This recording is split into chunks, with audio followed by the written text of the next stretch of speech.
Welcome back. Harris or Trump? This election isn't as simple as that. Right. Depending on where you live, you might have to decide a lot more. In Massachusetts, for example, 5 questions are part of the ballot. NBC 10's Jeff Saperstone walks us through the questions and tells us what happens if they pass.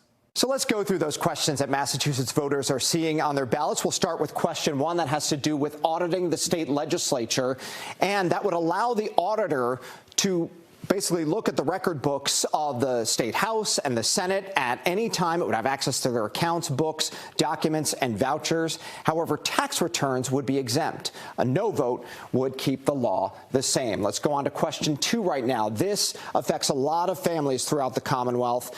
A yes vote would mean that the state's standardized MCAS test would no longer be a requirement to graduate high school. We should note those students would still be taking that 10th grade MCAS test, but this would mean each of the state's roughly 300 districts would each set their own criteria. They could still use a test if they want, or they could go off things like GPA standards instead. A no vote would keep things the same. Question 3 right now. This has to do with unionizing rideshare workers and allowing them to do so with the goal of having those drivers bargain for better pay and expanded benefits. However, this could face some legal challenges from companies like Uber and Lyft if passed. We should note this only impacts drivers, not food delivery workers or other app-based gigs. A no vote keeps everything the same. On to question 4 right now. This has to do with psychedelic drugs and legalizing some of them.